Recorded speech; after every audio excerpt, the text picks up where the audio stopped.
natiijada idin xariirinaya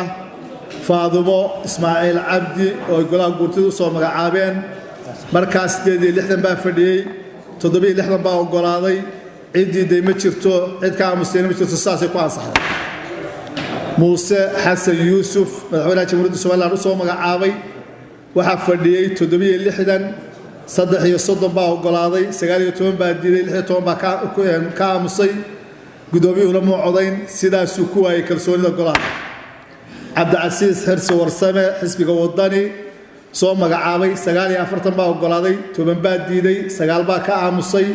sidaas uu ku helay kalsoonida golaha gudoomiyuhu lama codayn Ahmed Ismaan Xasan waxa ogolaaday 39 madaxweynuhu soo magacaabay 12 baa diiday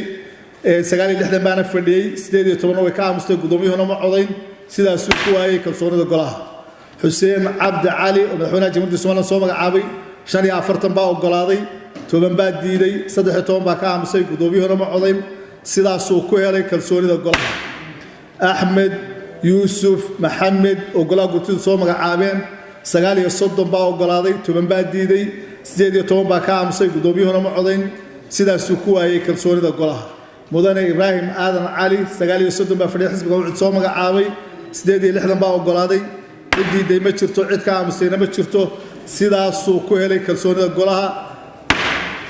7 xubnood sidaas hawshoodu 4 xubnood oo ogolaaday goluhu iyo 3 xubnood oo uu goluhu diiday waxaynu gali doonaa shaqadeennii kale mudanayaashu way fadhiyayaan halkaas asaasay ku dhamaatay wasiirkii ma fadhiya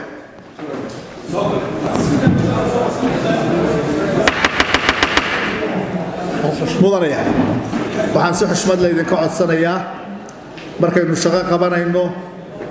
cid aynu u yeedhno inaga dalbanay in mudano waliba uu waqtigiisa ku dhamaysto fadhiga hadduu su'aashiisa weydiiyo iyo haddii uusan weydiin mudanayaasha waayo waxay inaga mudan yihiin mas'uuliyiinta dawladdu ixtiraam bay inaga mudan yihiin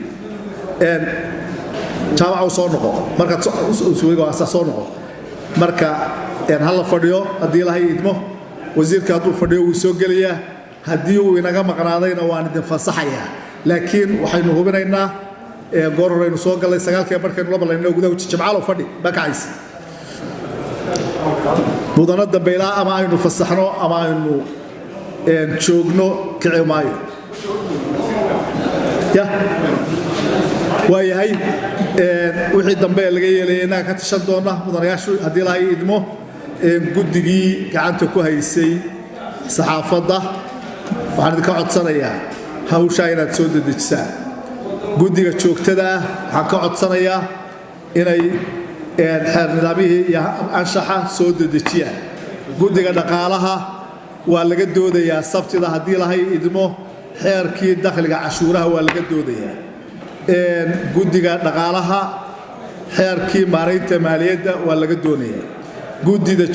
gaarka ahayd ee Sheekh Nuur gudoomiyaha uu ahaa xeerkii caymiska inay soo dedejiyaan waynu ka doonaynaa guddiga shuruucda xeerkii ay gacanta ku hayeen si degdeg ah ayagana looga rabaa guddigii khayraadka xeerkii macdanta si degdeg ah looga rabaa marka insha Allah taala waqtigu waa isgurayaa hawsha waxa la inaga rabaa inaynu si degdeg u soo qabanno insha Allah taala goluhuna waa fasaxay Sorka ilaalintiisa iyadoo